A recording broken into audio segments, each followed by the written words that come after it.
Ready? Start. Sir, let me take this opportunity to outline the basic thrust of our policies, which drive their logic from the government's commitment to achieve full employment of our precious human resources as rapidly possible and to accelerate our progress in the path towards economic self-reliance with our new priorities in order to meet the necessary import needs of our growing economy. We reiterate our commitment to the goal of rapid export expansion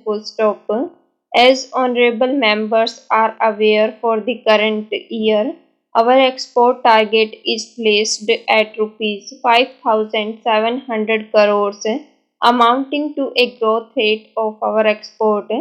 as high as 12 to 13% Sir, the basic element of our new approaches are to shift our export mix towards the dynamic export These dynamic exports will be the leading sector of export expansion These leading sectors are the ones in which we have long-term competitive advantage and whose export growth can be sustained without the help of long-term artificial crutches These leading sectors of export expansion are engineering goods, ready-made garments, leather manufactures, handicrafts, and technology intensive products. Example exports of consultancy and engineering services and project exports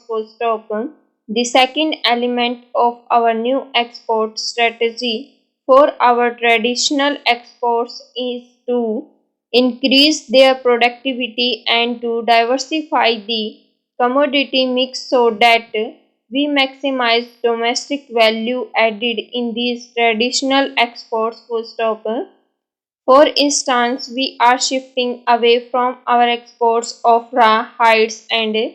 skins to finished leather and leather manufacturers We will be exporting progressively larger amounts of packets and bagged tea rather than bulk tea Similarly, we will be increasing domestic value added in the exports of renewable natural resources that is marine products, forestry products, etc. or depletable resources like ores and minerals para. Third elements of our export strategy is to minimize social cost of our exports by regulating the exports of essential mass consumption items In case of items such as oilseeds, pulses, tea, vegetables, onions, etc., domestic requirements will always take precedence over the exports and export efforts will not be allowed to have adverse effect on domestic availability or price That does not mean that we shall not export Here the question is one of safeguarding the interest of the producers and also of the consumers and ultimately it is a question of a safeguarding the interest of our country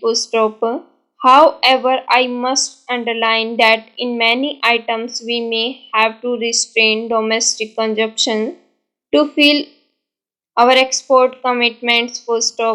Such a sacrifice, if at all it can be called as sacrifice, should not be looked upon with any undue concern